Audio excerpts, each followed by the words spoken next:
Hello. So welcome to the education channel from Limitless. So hari ni Randy akan share dengan korang the first chapter untuk korang belajar basics of forex. So sebelum korang start buat analisis, korang start belajar trade, korang perlu tahu dan kenapa price bergerak and faham what is forex. So first of all, kalau korang tahu dekat sini forex adalah short form FX market. So kalau korang nak tahu, forex ni adalah tempat satu dunia trade currency and also the biggest trading market cap, iaitu 5 trillion USD. So 5 trillion USD is the biggest market yang dalam dunia. Tidak seperti cryptocurrency, stocks. Forex adalah paling besar market cap. So next, the time untuk trade dalam forex. So kalau korang tahu, forex hanya dibuka 24 jam sehari dan 5 hari seminggu.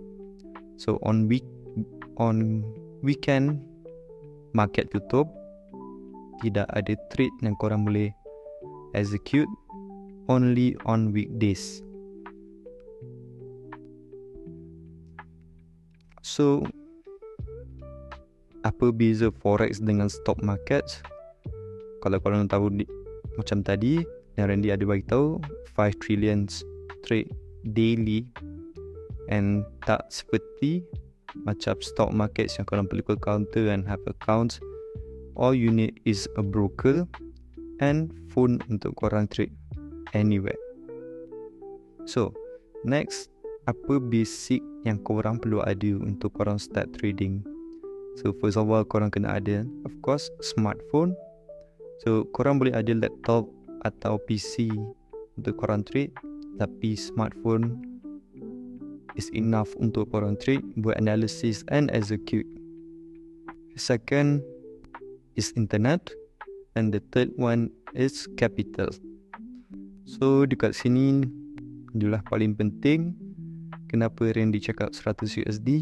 It's because kalau korang tak boleh grow ataupun korang tak boleh belajar dengan this amount of capital, korang tak boleh go to the next step untuk grow amount yang besar. So dengan amount 100 USD, kalau korang dah boleh belajar dan grow, barulah korang boleh pergi ke next step untuk grow bank account. So all you need is just 3 things untuk korang start trading. Second, when tidak korang faham, and kenapa price bergerak di dalam chart. So apakah influence yang ada di pasar forex yang membuat price bergerak? First kali kita ada this, what we call is the big banks. So bank-bank ni lah yang trade and letak order untuk menjual beli currency pada setiap hari. Second, kita ada central bank. So central bank ni, apa itu central bank? Korang boleh tengok dekat sini. Kita ada ECB, kita ada Federal Reserve, the Feds, and juga kita ada RBA, BOE. So bukan bank-bank ni sahaja yang trade, banyak lagi capital banks yang membuat jual beli harian. So this is the famous one untuk trade dan untuk forex membuat jual beli dalam masa sehari. So the second influence is the investment manager and hedge funds. So dekat sini kita ada Goldman Sachs yang membuat menggunakan retirement savings daripada orang yang diamanahkan untuk mereka grow amount dan bagi yearly interest. We go to the next. We have the firms and business company. So company besar inilah mereka menjual beli dengan mata wang mereka sendiri. So kalau company daripada China dan dengan US deal, mereka akan gunakan currency yang ditetapkan untuk influence the market or the price dalam forex. fourth kita ada, this is the most important one, we have the retail traders. So kalau korang nak tahu, dari 5 trillion market ni, kita hanya effect 5 to 6% sahaja yang effect dalam market. So all these retail traders, all these famous traders, kalau korang nak tahu, mereka hanya effect 5 to 6% sahaja.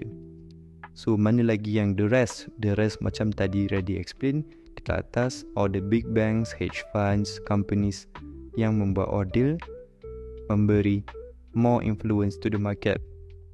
So dengan retail traders, mereka hanya trade menggunakan technical analysis and also fundamental analysis. So technical is all the basic, SNR, trendline and technical, and fundamental mereka tengok news dan up to date dengan market untuk membuat trade.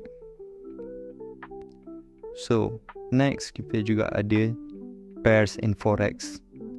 So kalau korang nak tahu, forex it's currency. So kalau next aku macam Randy selalu trade gold. Gold is metals. So dekat sini ni adalah major pair in forex. Kita ada Euro USD, Euro trade on USD, GBP USD, USD CAD, USD JPY, and juga the favorite one is XAU USD. So ini adalah pair dan nama untuk gold, iaitu gold berlawanan dengan currency USD. So ini adalah pair-pair yang korang boleh trade, and ada pair yang low volume, ada pair yang high volume. So dekat sini yang the most famous one yang korang tahu is gold XAU USD. Okay, before we end the chapter, Randy nak share dengan korang sikit apa traders mistake.